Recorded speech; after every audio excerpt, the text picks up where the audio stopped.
Good morning from Mission Control Houston, and welcome to this Friday's edition of International Space Station Update. So, pretty busy week for the crew as they dealt with a number of science experiments and maintenance tasks throughout the week, and also some unexpected communications issues. Starting off on Monday, our three USOS crew members, Marshburn, Hadfield, and Commander Ford, enjoyed an off-duty day for the President's Day holiday. Following that, moving into Tuesday, they went in with a number of tasks, including Commander Kevin Ford preparing some items for the upcoming Dragon space flight to the International Space Station. That Dragon spacecraft, the second full-up commercial resupply mission of the cargo craft, scheduled to launch next week on Friday. We'll be bringing you live coverage of all of the Dragon events here on NASA TV. Again, that launch scheduled for Friday, March 1st at 9:10 a.m.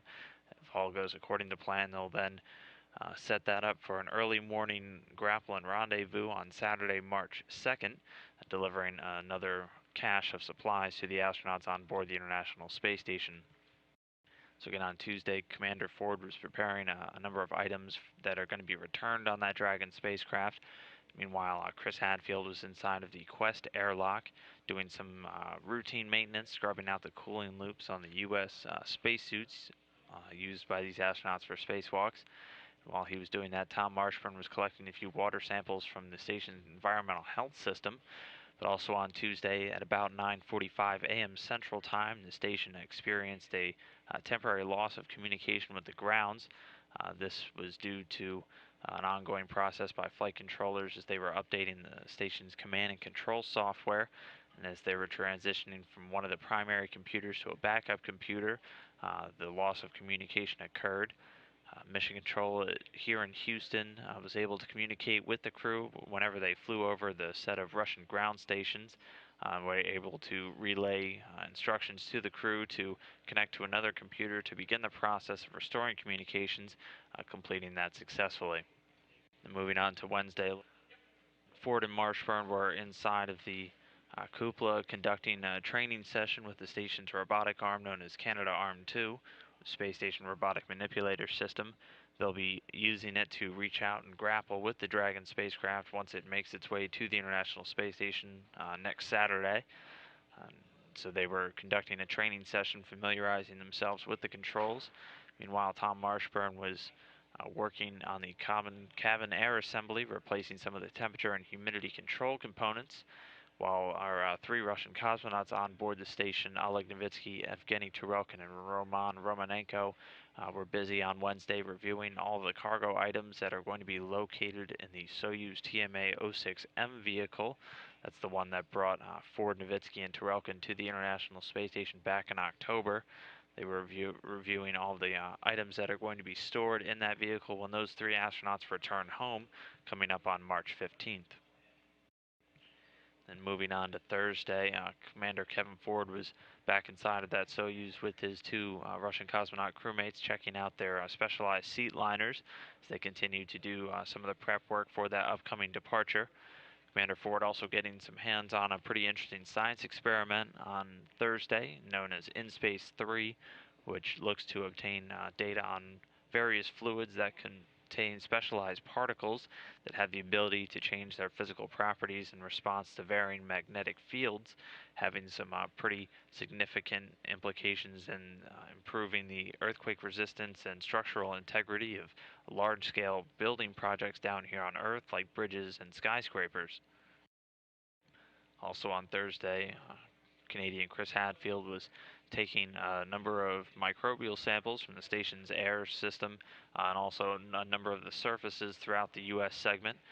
He was joined in that ongoing checkout of the station atmosphere and environment by Tom Marshburn, who was taking a number of acoustic samples, basically measuring noise loads around the station to make sure they're within acceptable ranges for these astronauts.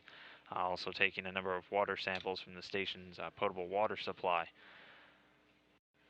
And then all that brings us to today, Friday, where the crew will be wrapping up, again, a pretty busy week. Commander Ford will be working inside of the regenerative environmental control and life support system on board the station, also known as ECLIS for short. He'll be replacing one of the recycling tanks inside. Also taking some time a little bit later this afternoon to participate in the reversible figures experiment. It's an ongoing European experiment that looks to track and monitor any changes in perception these astronauts have while operating in the microgravity environment. Meanwhile, our three Russian cosmonauts are doing a lot of work today upgrading the communication systems inside of the Russian segment. Novitsky and Tarelkin will be doing an audit of all of the communication headsets and push-to-talk units and cables, while Roman Romanenko works to remove a space-to-space radio located inside of the Zvezda service module. He'll also be taking out an antenna switching unit. The Russians will also be involved in reinstalling the TVIS, or the treadmill with vibration isolation and stabilization, in its regular home inside of the Zvezda service module. It just finished undergoing some regular maintenance. Meanwhile, Canadian Chris Hadfield was working on setting up some samples for the binary colloidal alloy test.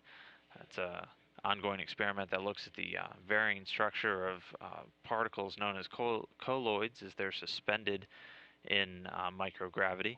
He'll also be working inside of the microgravity science glove box, doing an inspection of some of the equipment located inside and cleaning it out. And then our final crew member, Tom Marshburn, the resident doctor on board the International Space Station, will be conducting an eye ultrasound exam. Also pre-packing some more items for that Dragon spacecraft visit.